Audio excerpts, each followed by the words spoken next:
coming to you from North Atlanta studios and brought to you by Mesmerize Media. It's the Advantage of Adversity podcast. And now, here's your host, Glenn Carver. Hey everyone, it's Glenn Carver, host of the Advantage of Adversity podcast. And as you know, the mission of this podcast is to highlight and showcase people with amazing stories, people who have endured significant adversity in their lives. And despite that adversity, they've made the decision, they've made the choice to move through the adversity and find the opportunity in the adversity, maybe even the advantage in the adversity. And put your seatbelts on. We've got an unbelievable story, an unbelievable guest, Katy Sudano. Normally I have bios memorized, but there's too much here, Katy. So she's VP of Total Health Solutions and Brain Core Neurofeedback in Milton, Georgia. Is a fan of Dr. Joe Dispenza. That speaks to me. She helps people deal with anxiety, depression, and PTSD, which is much more relevant in our society than you would ever imagine. I love this. She's a certified coach with Robbins Medanes, and that's as in Tony Robbins, who's my number one all-time coach and mentor. Love him. She's a Spanish spokesperson for Voice Today, which is a nonprofit for advocacy for sexual abuse. We're going to get heavy into that today. She speaks 4 languages because 3 is not enough. She's a mother of 5 because 4 is not enough. She's the author of this amazing book, which I highly recommend you read. It's an absolute page turner. It's called Truth Gives Strength to Wings. And it's her journal. It's her story. And it took her 10 years to write it. It's incredible. Probably should be a movie. And she's the first and probably the last wanted felon in Costa Rica that I will ever have on my show. Who knows? We'll see. Katy, welcome to the Advantage of Adversity. Thank you. Thank you for having me. I'm truly blessed to be here. Well, we're both blessed for sure. But, thanks to our mutual friend, John Tanner, you're here on the show and you mailed me your book. And, reading this book, my head was spinning with all the experiences that you've been through, good and bad, and all the characters that have come in and out of your life. It's hard to know even where to start. I mean, you experienced sexual abuse as a young girl. You were raped by a stranger on a beach. You got married to a wealthy family in Costa Rica, and your son was kidnapped away from you. I mean, girl, you've been through the ringer. It's been a lot. Well, let's go back to the beginning. Where are you from? Well, I was originally born in Switzerland, Lausanne, Switzerland, the French part. That's where my French comes in. Got it. And my mother married very young. So how young is young? I think she was 18, okay, 17 young. or 18. Okay. Yeah. And she was married to an El Salvadorian who was half Swiss in El Salvador. And when they got married, they moved to Switzerland and had me about 3 years later. So she was about, 21, 22 when she had me. Okay. Yeah. And then, unfortunately, he was not faithful. She was not going to have that. And she left him and she took me with her and they divorced. I was very, very young.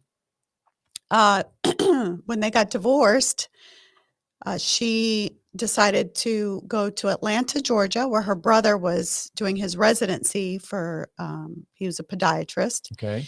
And left me in Panama, like Panama City, Panama, not Florida. Not Florida, not the Panhandle. Not the Panhandle, very far away from her. Hmm. And it's strange because I think I was only about 2. And I remember the day she left me like it was yesterday. It's very strange. And, I've read and through life coaching, I've noticed that people who have had stress and trauma, they remember things in a weird kind of fragmented way where we remembered certain details that really don't matter, right? But the overarching issue we remember. But like for some reason, when I remember like a photograph. Mm-hmm. In fact, I was speaking to my grandmother, who's now passed away. I said, I don't know if this was a dream or not, but I remember when my mom left me in Panama with you, and I remember the apartment. I remember the color of the rug. I remember that. I was 2. How could I remember? Incredible. Like the kitchen, everything. You probably remember the smell. Probably if I smelt it, Yeah. probably.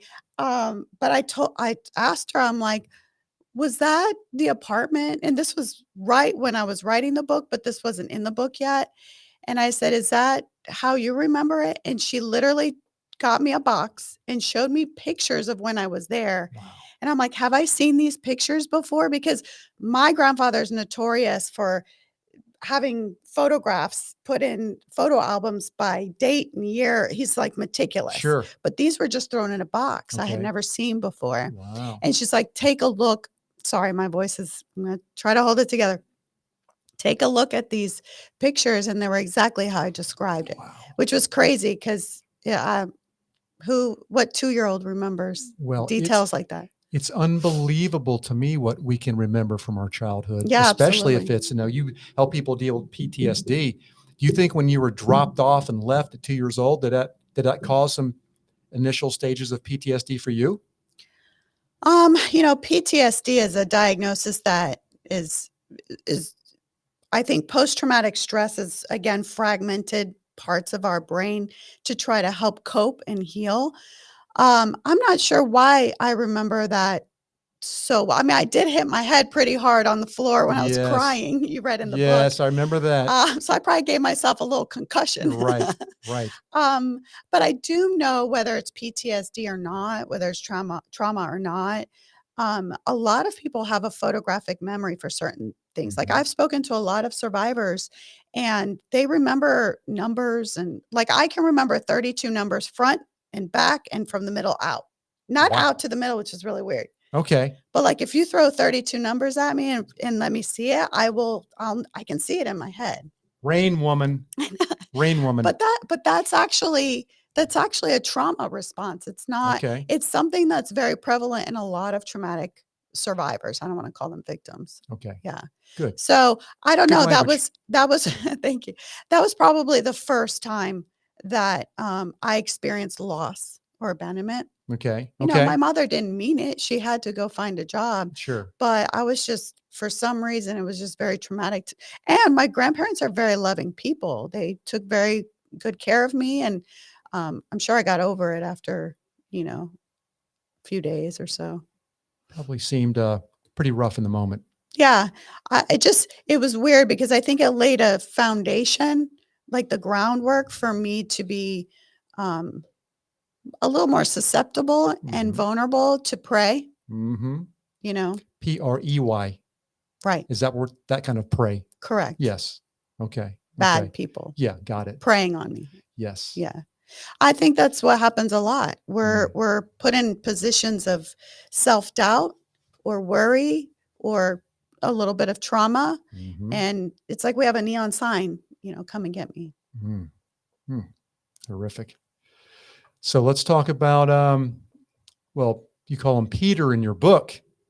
He's the only real name in my book. Oh, really? In fact, I tried to make that obvious because I put his middle name. Okay. So I put Peter Tappan Fairchild. He has never been held accountable for what he's done. Oh. So I felt it was okay to put his real name. Sure. The publishers You earned didn't that. want me to put that out there in the book.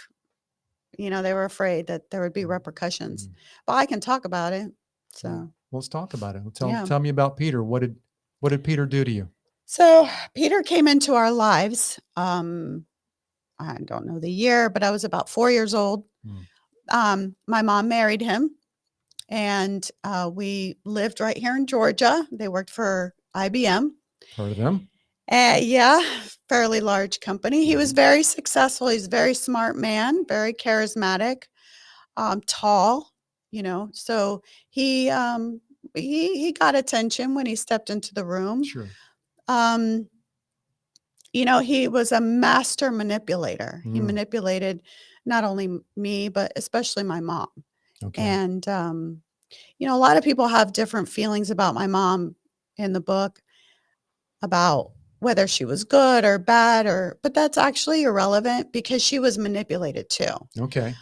There are some decisions she made regarding me that I think I would have done differently, but I'm not her and I wasn't in her position. So that took me years to get over. It took me years to forgive her for making those decisions because it did hurt me in the long run Yes. a lot. Yeah. But anywho, he provided a very good lifestyle for her. And he noticed and recognized, and he used that. I'll give you this if you do this to me. The carrot. Absolutely. The carrot was a golden carrot. Mm-hmm. And he would sexually molest me at night. That was his go-to. He would tell my mom that You were 4. I was 4 when he started grooming me. That's when he met me. I remember we moved to Boca Raton, Florida. He and my mom built a very beautiful home in a golf course section of it. Back then, Boca wasn't like this big thing, but now everyone knows Boca. Sure. But I mean, again, we lived a very comfortable, very good life. And we had a pool in the backyard. So he would take advantage of situations where he could touch me in plain sight very quickly, and he would get off on that. And my mom would be in the kitchen overlooking the pool and not know Unbeknownst anything. to her. Didn't know anything. I do talk about it in the book where one night I was 6 years old. You probably remember this scene. He would, as always, go up and tuck me in bed, read to me and tell me stories. That never happened. There were no stories. There were no books. He told your mom? He told my there mom. Were stories? Okay. Yeah, for sure. One night he was taking a little too long, and my mom, and this is her telling me, my mom was wondering, hey, well, what's going on? And she went up there and saw him touching me.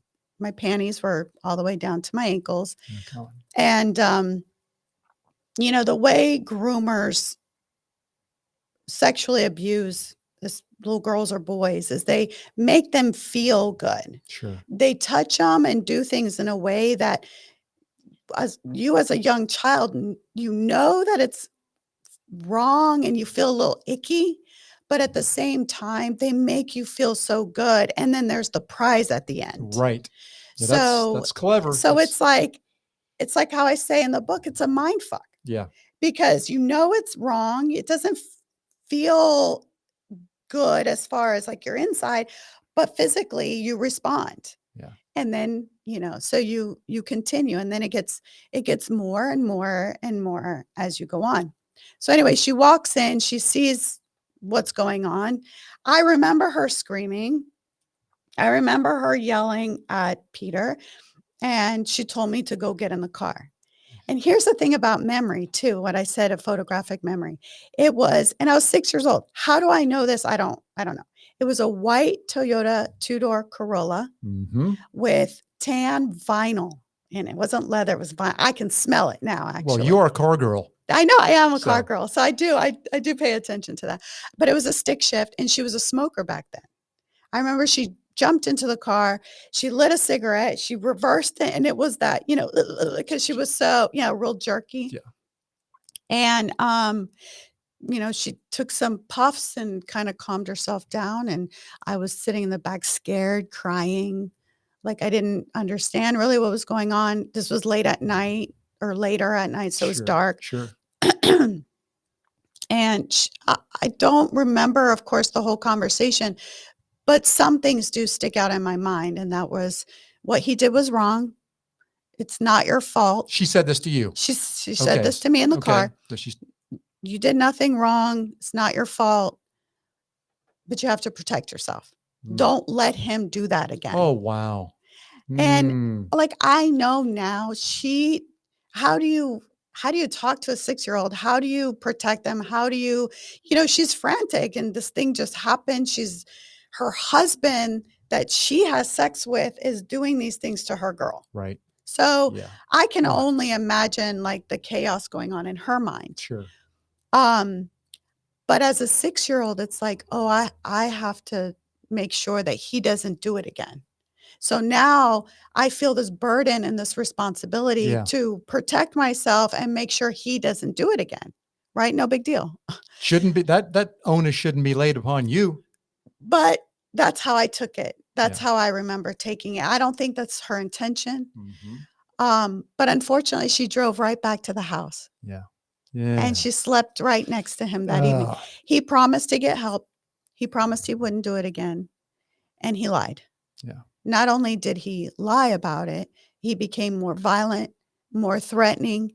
And he told me that if I didn't let him do it, we would lose everything. My mom would no longer have this house in Boca Raton, Florida. Oh my God. So then this 6-year-old little girl had all the burden to make sure her mom had the lifestyle she wanted and that we were safe and sheltered.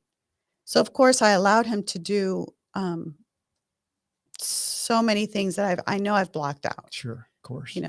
So that went on until I was 14 years old. So about 10 years of abuse from him. He was crazy. He understatement. He later said that his mother abused him. Cycle. It is a cycle, but I also think it's an excuse. I was abused. Would not even dare touch another human being or do any of that thing. And I just don't understand. But that's me. I don't know if it's the grace of God or the fact that I had an enormous amount of support. And I had Jesus in my heart from a very young girl. So thank the good Lord, because I know that's what saved me. Absolutely. So, I understand that. Yeah. So at 14, he hurt me. He hurt me a big time. I got scared. He never penetrated. You mean physically? Physically. Okay. He never penetrated because he knew that that could be tested and that could be really bad for him. Sure. So he did a lot of crazy, weird stuff, but never penetrated. I think he was smart. He was smart. I believe that this day, we were living in Germany, actually. That's why I speak German. It was a very difficult time in my life because I was thrown into a culture that was completely different. Sure. I was being bullied at school because I was in a German school and I didn't speak German. Right. And I was very American looking and they didn't like that. So, I was pretty much tortured. My math teacher backhanded me in front of the class. Unbelievable. And that's allowed there. Unbelievable. I know people here say, "What teacher hit?" Not hit me, backhand me. Wow. Yeah. That's just one of the things. Another thing was some higher level boy literally started yelling at me. I asked him a question because I think I was lost. And I just remember he was like, Americana, Americana, just yelling. He grabbed my shoulders and put me over a railing. I was 5 stories up. Good God. And just dangled me over the railing. Like he could have dropped me. Yeah. To this day. People see this? Yeah. There was a whole bunch of people around and nobody did anything about it. Unbelievable. They were just laughing. I literally could have fallen and died. Of course. I was 5 stories high. It was insane, the things that I suffered in school. So here I am being bullied and tortured at school by teachers and students. Unbelievable. And then I'm being molested at home. I can't believe you're not in an asylum. Well, keep reading the book. You haven't finished it. Okay, true. I got through 175 pages.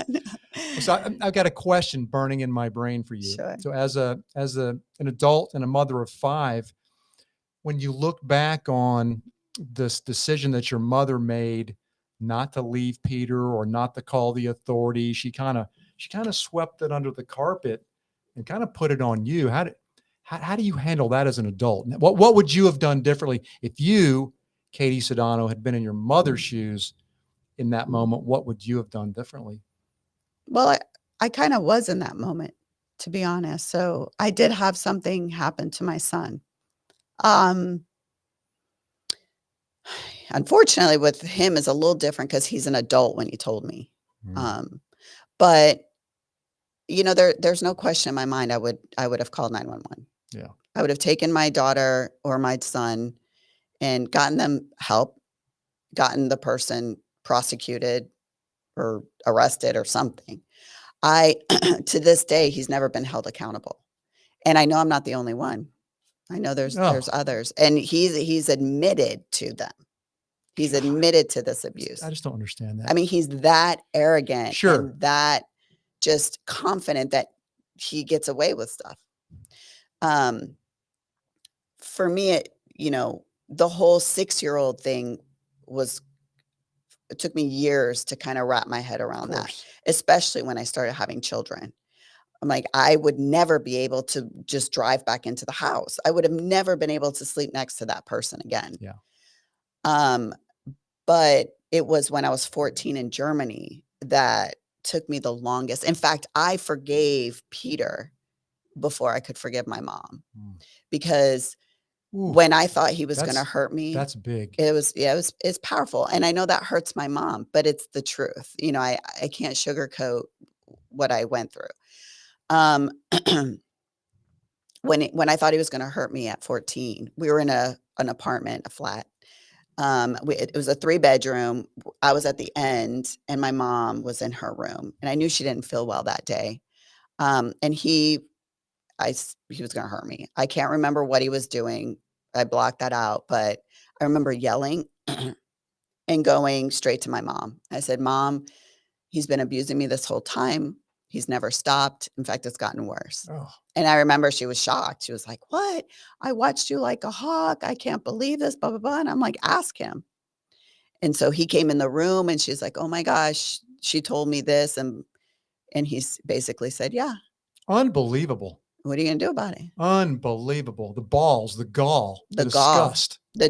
I mean, the arrogance. It's just arrogance. That's just epic arrogance. Yeah. So what took me a long time to forgive my mom is her decision was to send me to my grandparents, who were now living here in Atlanta, Georgia, to live with them.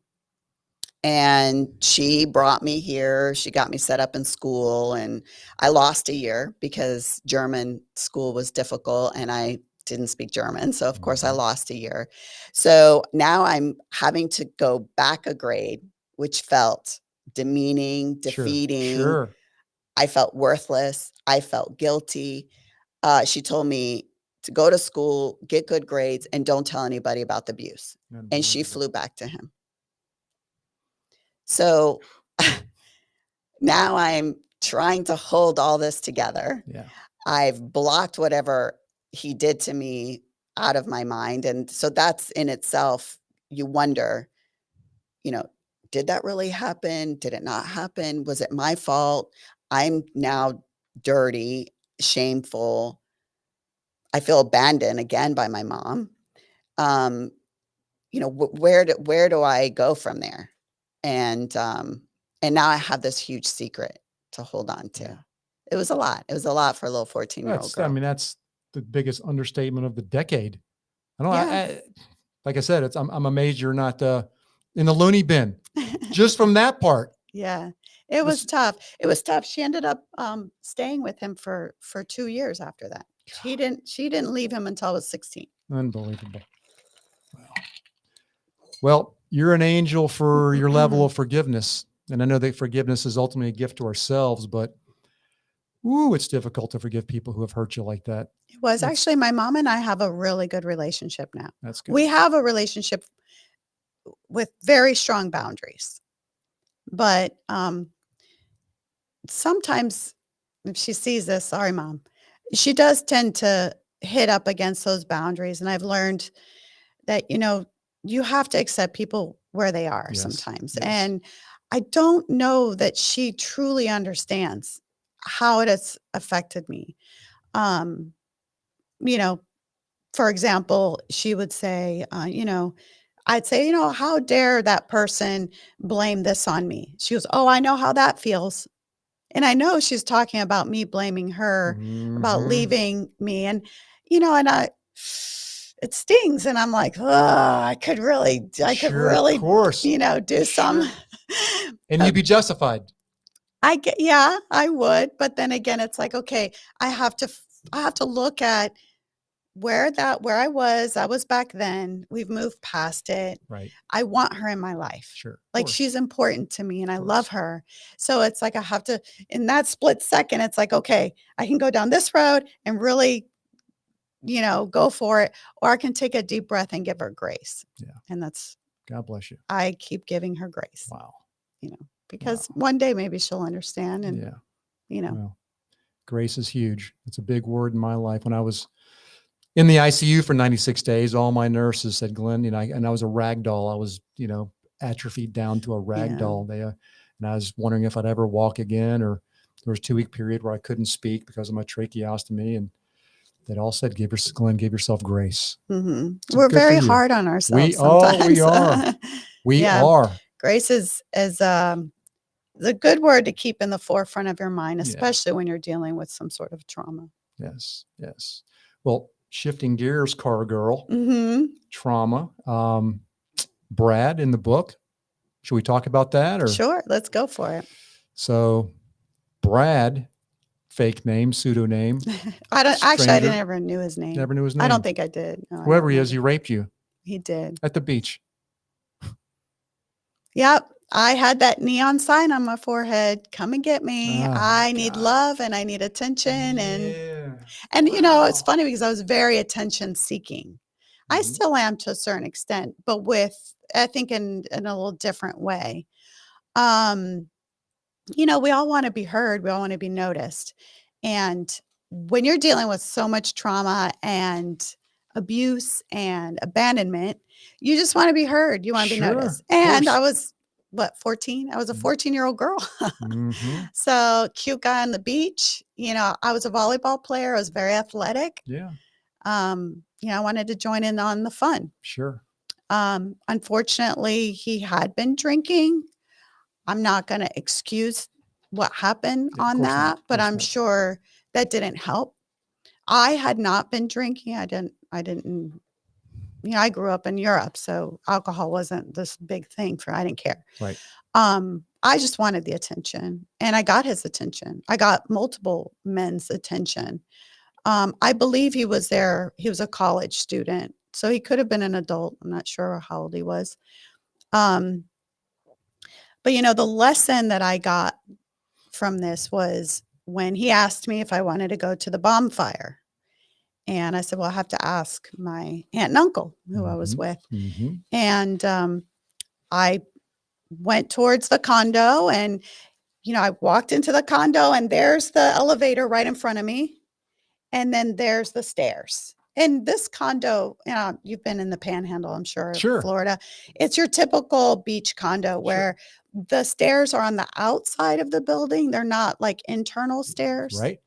And my gut said, take the elevator. It's safer. But then my head was like, wait, I don't want the cute guy to go away. The elevator's too slow. I'll just go up the stairs. Yeah. And it was dusk. It was getting dark.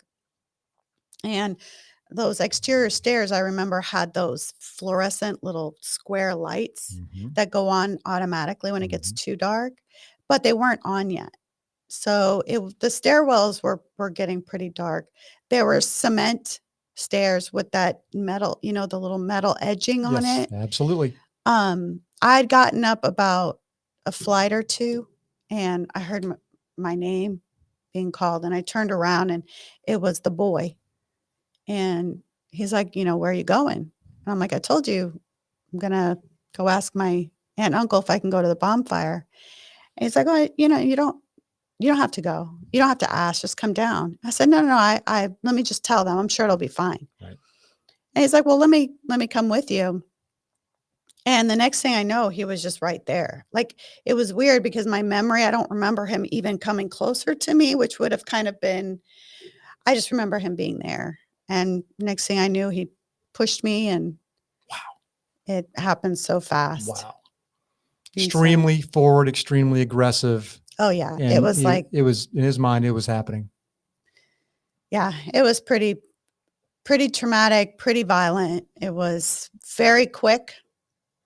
I was very bruised and banged up. I mean, my back was up against the stairs. So my whole backside was bleeding. And I can imagine. Yeah. So when I realized what what happened was those lights turned on, and all of a sudden the stairwell was very bright. And he, I think, realized we could be seen, and he left. Yeah, I better get out of here. Yeah. So he bolted, and I literally was just left there shocked. I remember feeling a lot of pain, but I don't remember I didn't cry. I didn't scream. I froze. I was just there laying on the stairs. Did anybody see it to your knowledge? No, not to my Wow. I didn't scream. Okay. There was never it happened so fast, and I was just so I don't know, maybe because of the trauma of the previous molestations I'd had with Peter, I froze. Wow. You know how people Yeah. say they're watching a movie, why would you do that? I would get up and I would do this, Yeah, yeah. but you don't know how you're going to react. It's different when you're in the moment. Yeah. So unfortunately, I don't know how long I was there, but I got myself up. And as I was, sorry, I'm getting emotional. That's okay. As I was Understand. going towards the condo, I could feel blood running down my back, and I figured I better go take a shower, which most rape victims do, anyways. And I remember the shower being very painful, and then at that point I was just numb. I think after that I didn't want to participate in the spring break events. I didn't want to hang with my cousins. I wore sweatshirts to hide the bruising, and just said I had a stomach ache and wasn't feeling well. So they didn't question it. So nobody knew. Nobody knew actually until 2009 when I started working for Voice Today. That's when this story came out for the first time? That's when a counselor at the place that I had been to a retreat. All people that have to go to the retreat in order to experience what survivors go through. Sure. And it was there that I just cried. I remember the whole weekend.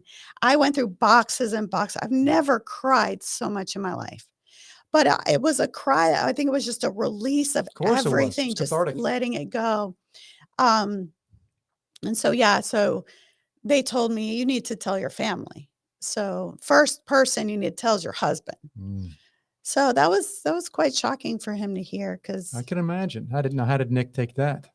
He was sad. He was really sad. Sure. It was tough because I'm such an open book. Like I tell everything to everyone. I'm not ashamed of any. Literally. Yes. I'm not ashamed of anything that I've ever been through. That's now. Incredible. God bless you.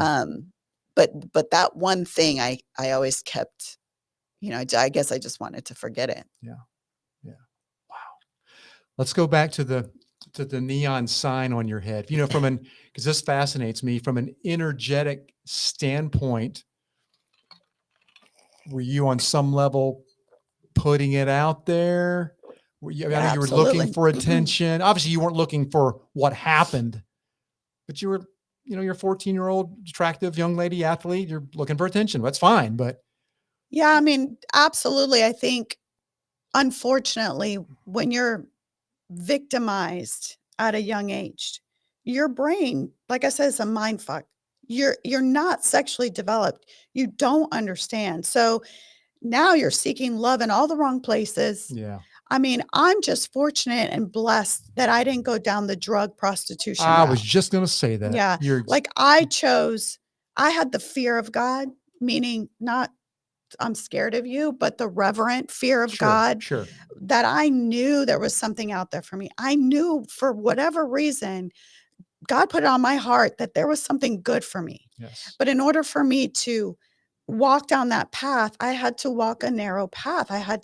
I was more worried about showing my body than the other path of let me show my body for attention. Yeah. So I started seeking attention in other ways, like being the best at whatever I was doing, or getting the highest grades, or being the loudest in the room, or, just it was more positive attention. But unfortunately, because you have that brain that's just fragmented and fractured, and it's hard to really see past the filter and see what's danger, what's not. Right. Even though you would think you're heightened to it, but sometimes you're just not. And I think that's what leads to the unfortunate attraction to it. You're vulnerable because you want to be heard. You want to be loved. in any way. Just even with my own father, I wanted him to notice me. I wanted him to love me. So I did everything I could to get his attention, bad and good. Right. But, right. So Just notice me. Just notice me, hear me. I once heard, I don't know who said it, the opposite of love is not hate. The opposite of love is indifference. Or fear. Okay. Which could lead to indifference. Mhm. Yeah. No, for sure. We're human beings. We all want to be heard. We all want to feel important in some way. Why are we here? Yeah. Recognized, appreciated. Yeah. What's our purpose? Yeah. So I think that's what a lot of people are driven to when you have adversity. And I've always wondered what makes me different? Why did I choose this path versus that path? And I think it was purpose. It was a purpose behind it. I always knew that. Yeah. For whatever reason, wanted to help people. I get it. Well, you're qualified, my friend. That is for sure. Anxiety, depression, PTSD. I'm sure you're a wonderful, wonderful coach. Thank you. I'm sure you're very empathetic. I mean, how could you not be? Yeah. I've been through the gamut. Yeah. Well, we're not finished. Let's shift gears again. Sure. Let's talk about, is it Thomas or Tomas? Well, in Spanish, it would be Tomas. Tomas. Okay. Which is crazy because me talking about my life in their character name is so weird. I understand. I understand. Well, I want to preface something for your audience. This is very strange to have a memoir with my name on it, on the book, the outside as the author. Yes. But my name in the book is not my name. Yeah, that threw me for a loop at first. I had to pause a few times and make sure I knew who you were talking about. So Sydney DeVold is my grandfather, Huito, his real father's name. So he was adopted. Okay. But I wanted to honor my grandfather. I've never met him. Sydney DeVold was his name. So I used his name. And it's also the name I was going to use if I needed to change my identity. Right. But I chose that name because I could not edit my book. As you know, you have to read your book over and over and over again. I couldn't do it with my name. Yeah. I just couldn't do it. That was too difficult. It was too painful. Too difficult. Yeah. It's easier to disassociate when you're reading that over and over and over again, the details of it in someone else's name. Okay. So I just kept it that way. So speaking of characters in the book, you journaled obviously a lot throughout your life. That was your safe haven, your communication space. Is it Zoraya? Zoraya. Yeah. Tell us who Zoraya is in the book and who she's been in your life. Zoraya is my alter ego. Okay. She was my superhero. She was my, I guess, when you're little, you look at the Marvel movies and they're your idols. I did write a lot. And it's funny because when I was thinking of writing the book, that's why Ginger Green is my co-author. Because every essay, every writing material that I did was just the teachers gave me bad grades. It was so awful. I could never pass in writing. So I guess I got it in my head that I would never be able to write well. She can write now. One hell of a book. Actually, I give a lot of credit to Ginger Green. Of course. She helped a lot. I couldn't have done it without her. But yeah, so how funny it is when a teacher tells you you're bad at something. It's crazy how that sticks. Well, so teachers out there incenses me. Reword your stuff because it really sticks with students. Of course it does. So teachers, doctors, they all. Yeah. Wait, I lost my train of thought. I'm sorry. Me too. Zoraya, right. So, okay. So in my writing, my journals, it was always the girl in the mirror. She actually never had a name. So all my essays, all my journals, the girl in the mirror chose differently. I would write about the girl in the mirror as if it was me, but she didn't do what I did. So and her skin glowed in the mirror. She was perfect skin and perfect hair. Sure. And she had everything perfect. Was she a car girl too? Oh, she was me, but 10 times better. Awesome. So, because she did better choices, she had better outcomes, and I really admired her. And the cool thing about my book, I feel, is that, and this is the overall arching message, and you haven't gotten to that point, but there's a time in the book where I literally have to cross a river with my child to escape a country. And when I cross the river and I get to the other side illegally, sitting on a shack bathroom floor in Panama, again, not the Florida Panama, Correct. but the actual country, with my child shaking, wondering, now I've crossed the river. I can't go back. You cannot go back. I've kidnapped my son. I have left illegally, and now I'm in the shack bathroom dirt floor. And I opened up my journal just to write about it so I wouldn't forget the details.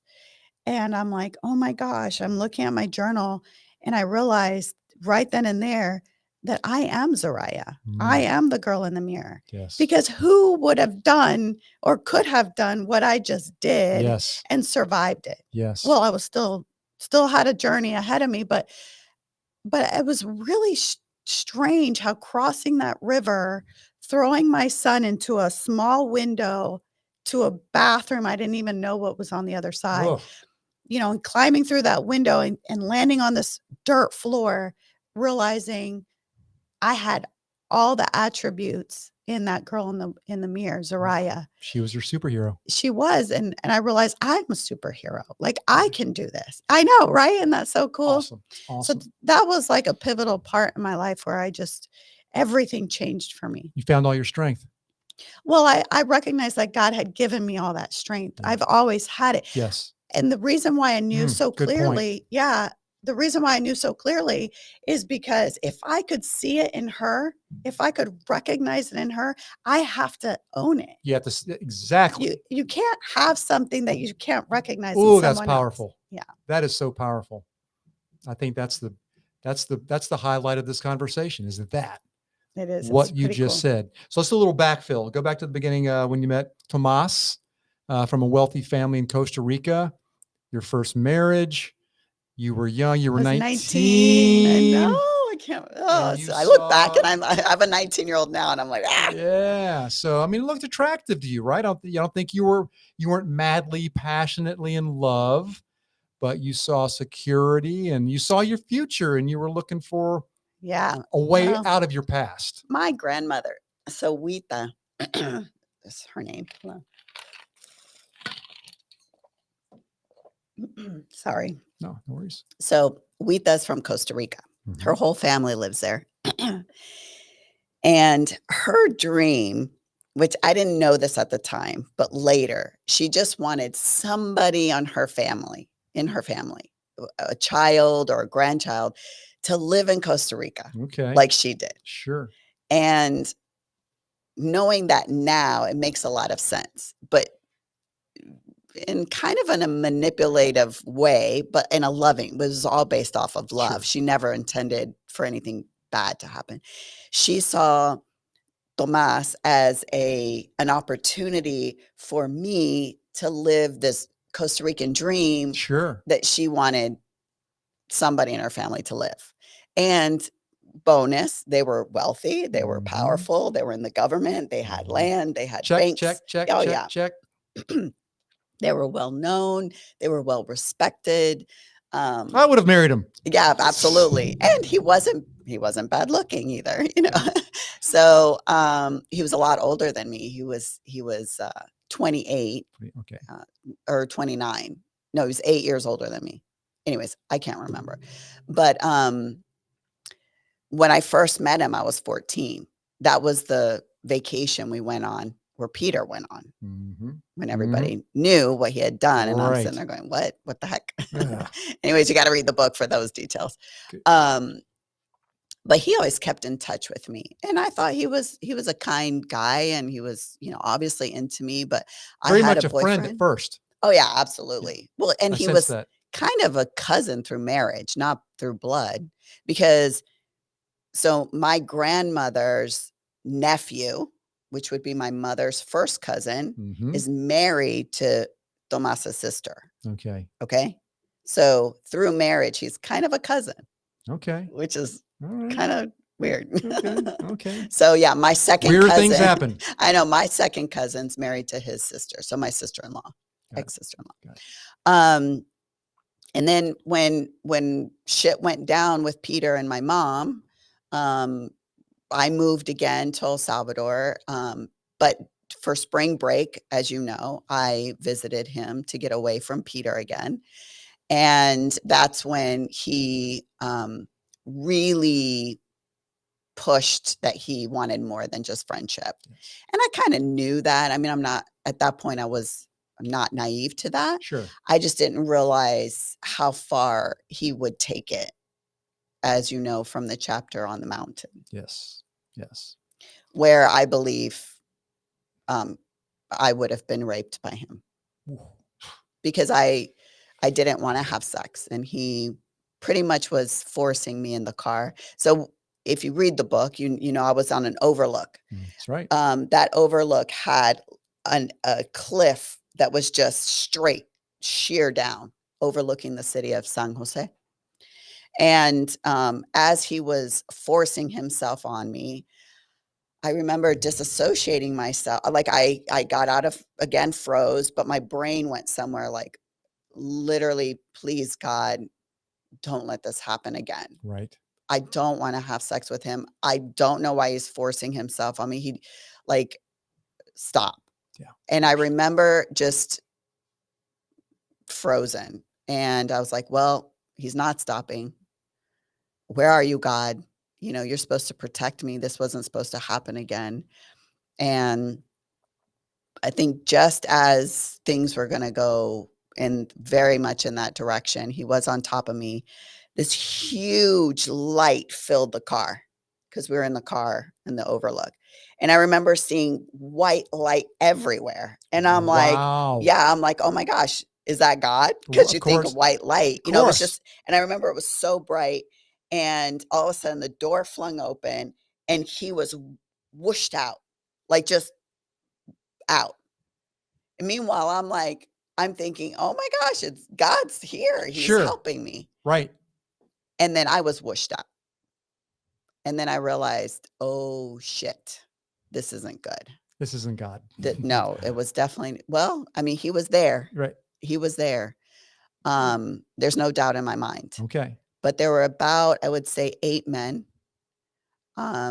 They punched and beat Tomas.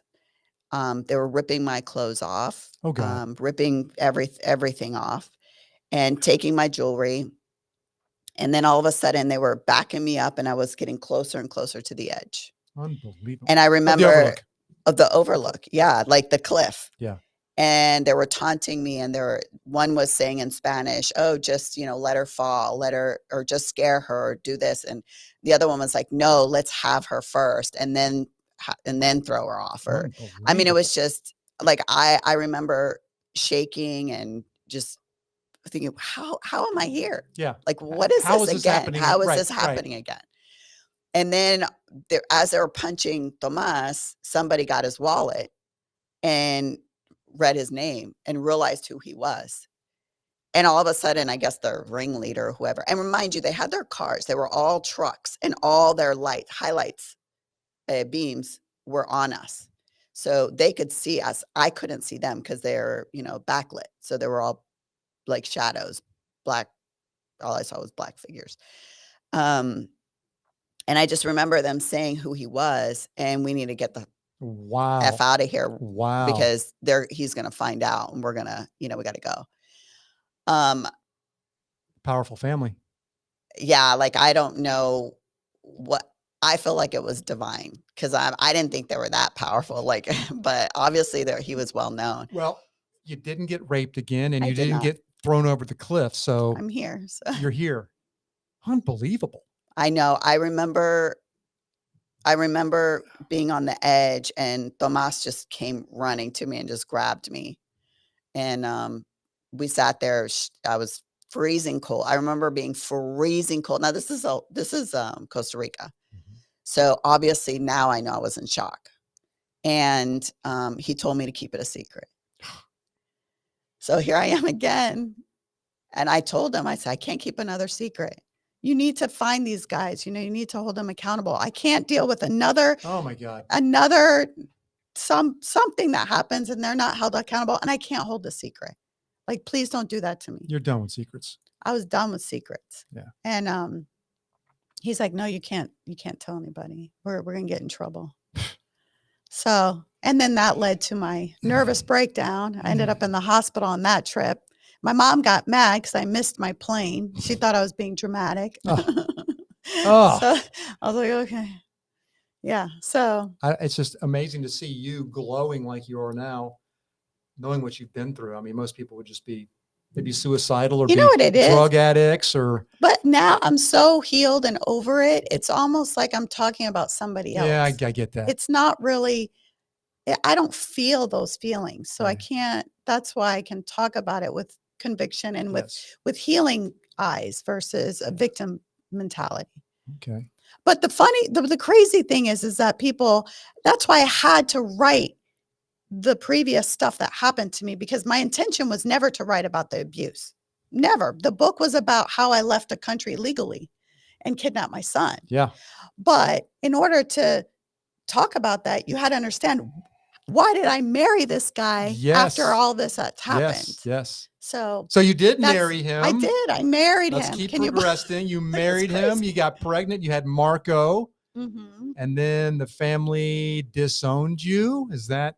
Well, it happened gradually. What went down there? You know what? I wish I knew. I really wish I knew. Know. I have no idea. Wow. I have asked Tomas. I'm like, what the heck happened? Like, it was just gradual. It was like, I don't know if it was, I don't know. Honestly, I can't even articulate it. I just remember I was alone. Here I am pregnant. I know they were mad at me for getting pregnant. In fact, that's a funny story in the book. My mother-in-law. It was your fault. He had nothing to do with it. I know it was my fault. Well, but my mother-in-law took me to the gyno like 3 months before I got married. And the gynecologist speaking to me, who I had no idea, like I was a prude. Like I didn't know anything about anything. And he's like, here's a pill, take it every day at the same time. Yeah. So you don't get pregnant. Sure. Okay. I got the pill and I put it in my bathroom. And then the morning I got married, I started the pill. Yeah. Because we're not having sex before. So I didn't take it. So little did I know. You hadn't primed the pump. You needed, yeah. I guess it takes a month or two before for it to take effect. I didn't know that. I know. I didn't know that. Yeah. So of course I got pregnant on the honeymoon and they were very disappointed. So that's the only thing I can pinpoint. I may have said stuff that put my foot in my mouth or something, but it just was gradual. It was like they started not coming around. They started not calling. And here I am pregnant. So I'm pregnant and alone basically because Tomas was either at his parents' house in another town or on the farm because he was a pineapple guy. He exported pineapples. Mm-hmm. In fact, most of the pineapples that you guys eat were his. How about that? Yeah. I don't think I can ever eat a pineapple again. Well, without haven't thinking had about your story. Oh my gosh. Tomas. Well, so when they found out I was having a boy, things changed.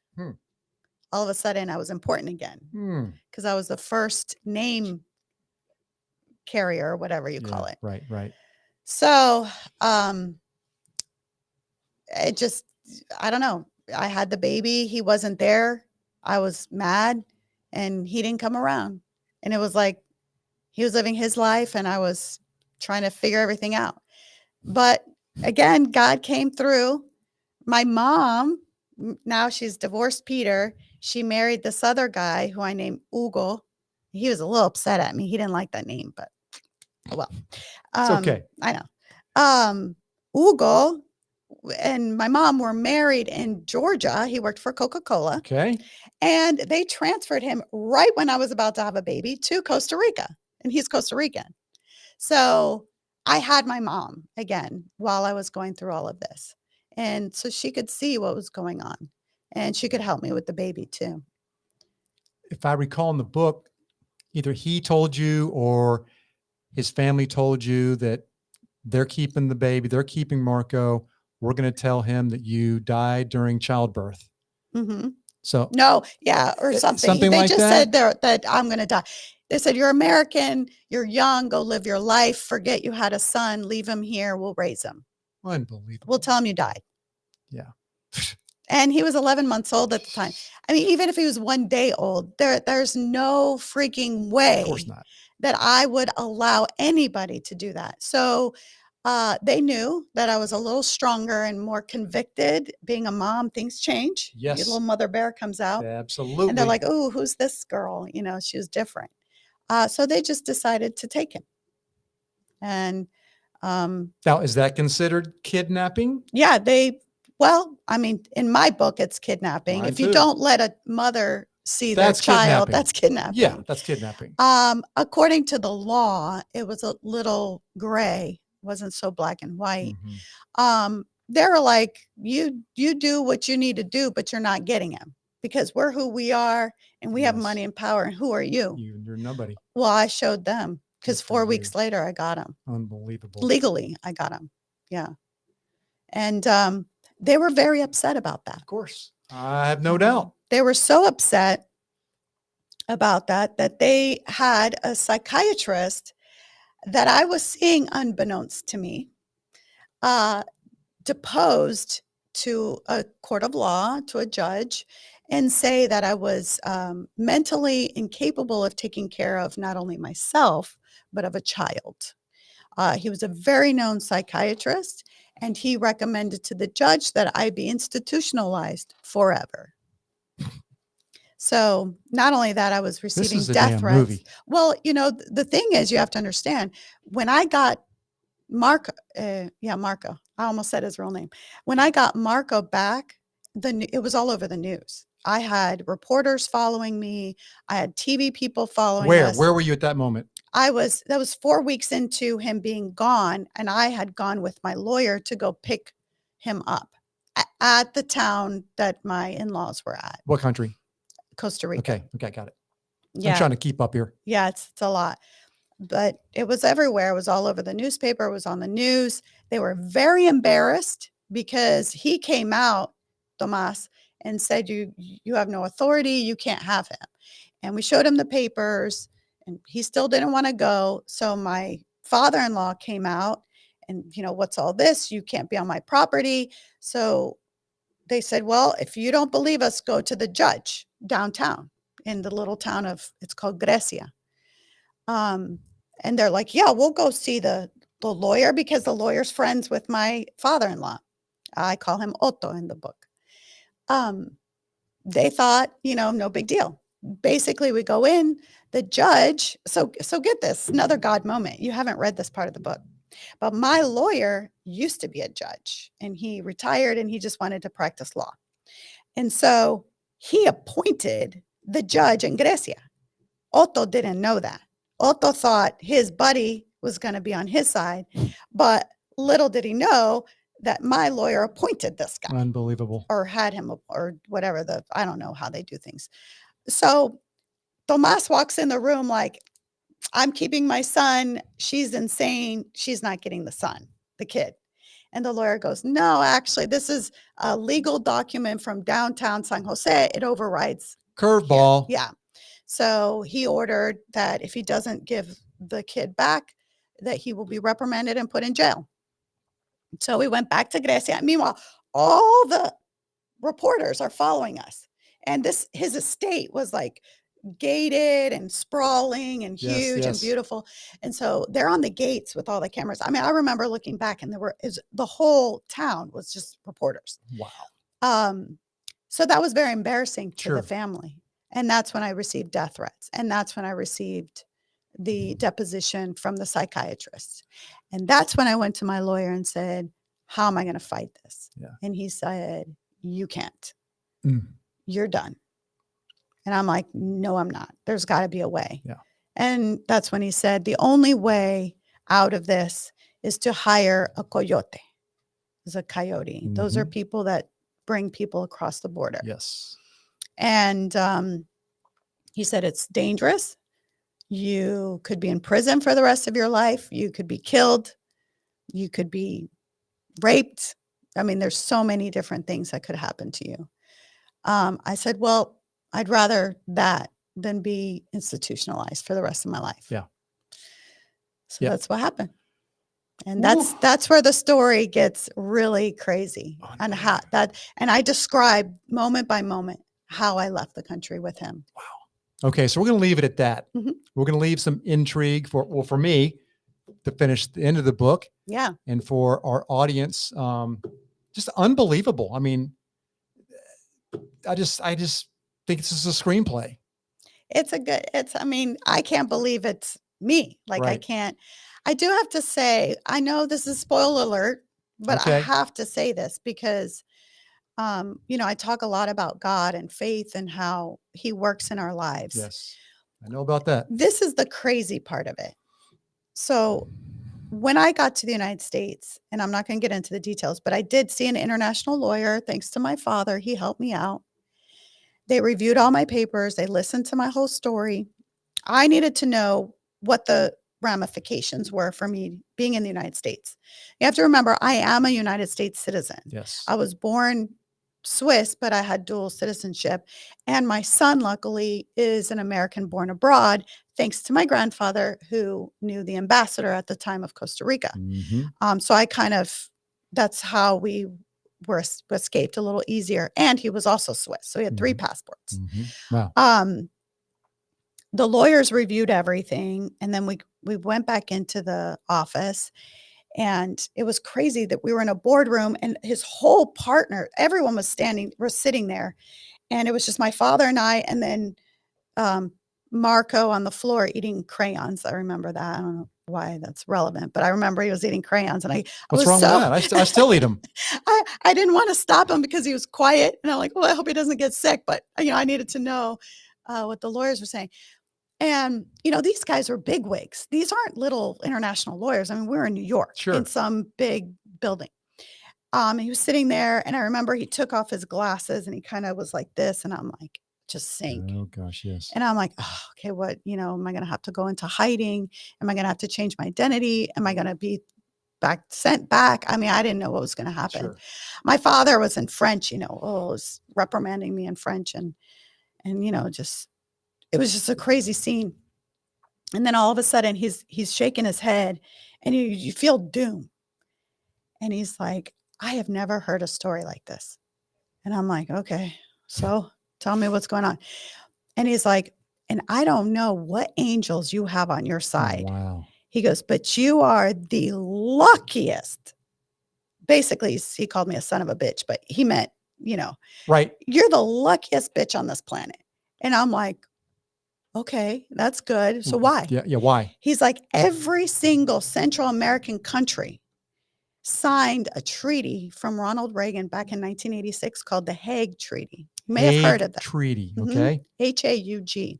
The Hague Treaty is a treaty where if someone is kidnapped from a country, they will be extradited to that origin country where the child was from and be tried and charged in that country. Every country signed it except for Costa Rica. Holy smokes. Unbelievable. Mm-hmm. You can't make this stuff up. No. So he's like, you don't need to change your identity.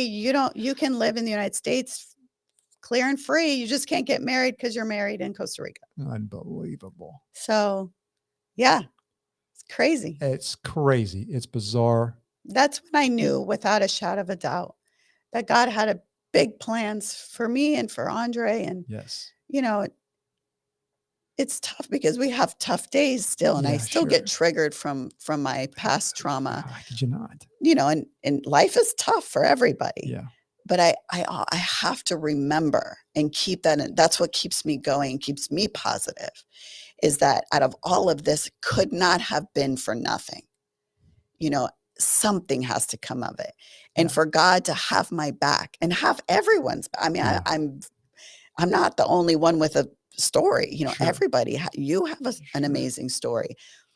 there's always a purpose and a plan. Yeah. And if Amen. you keep that in the forefront of your mind and use it for good and expand his territory and expand his word, and you can have life full of ups and downs, but mostly peace and joy through the adversity. Wow. Awesome. Awesome. Well, you just answered the question I was going to close with. What in your mind is the advantage in the adversity? And I think you just said it. Finding, in spite of the adversity that's inevitable that we all go through, you can decide to find peace and joy.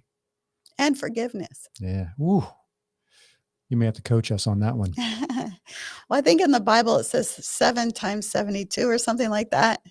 And I never understood that. I'm like, why does he say 7 times whatever? And I'm like, oh, I get it. Every time I wake up, I have to forgive people, and sometimes over and over again. But not because they're not forgiven in my heart. It's just because we're human and things come up where it reminds you of the hurt and the pain. And I feel like the more you can think of the adversity and learn to forgive again, you can move forward in grace and understanding. Yes. And maybe for them, yeah, but mostly for you to succeed in whatever you're doing, for you not to have those doubts. And, with every adversity, you think, why me? And then you think, of course. Yeah. Why me? And what now? But that's the thing. You just put one foot in front of the other and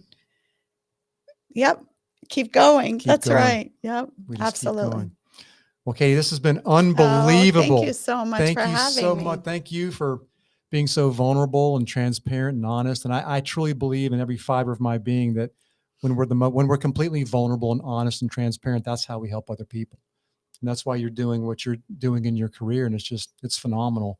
And as we're wrapping up here, I'm trying to think of, what actress is going to play you in this movie.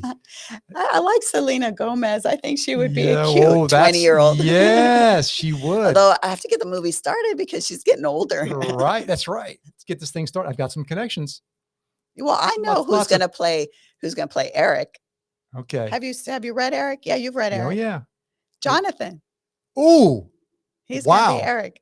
Okay. You gotta hone in on those acting skills. Okay. He's got the guns. Yeah, so I don't think he'd mind working alongside Selena. I don't think so.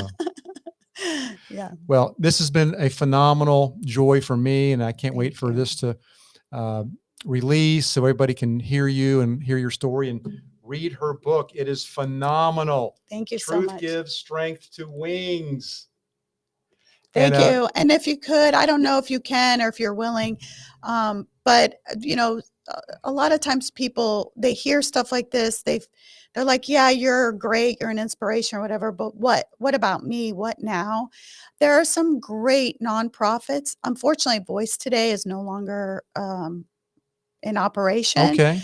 But there are other very good nonprofits that have great programs and that can help people if they're in need. So great. Well, I'll give you some of those. Well, let's do a little commercial right now for you. How can people reach you? If anybody wants to reach Katy Sudano, Sudano, for any reason, how can people reach you? Well, you can email me. It's info@allinthejournal.com. Okay. That's a good start. My website is allinthejournal.com. You can go from there. You can buy the book there or on Amazon. But really, if they truly need help and they're desperate or they're feeling some sort of way, REINN.org, I think it is, REINN, is a great nonprofit. There's Handing the Shame Back. I did a podcast for them. Okay. They do survivor tips. Follow them on Instagram, Facebook, or YouTube. Okay. That's Handing the Shame Back. Okay. It's she's amazing. She's from New Zealand. Boy, does she have a story. I bet. But there's so many nonprofits out there and organizations that can help people. Okay. Well, thank you. Thank you for sharing. Absolutely. Well, folks, this has been unbelievable. Wow. My head's still spinning. Thank you so much. Thank you. Once again, thank you for turning in. If you enjoy this content, please consider liking it and sharing it and subscribing. And, once again, make sure to always make the decision to find the opportunity and the advantage and the peace and joy and forgiveness in adversity. God bless.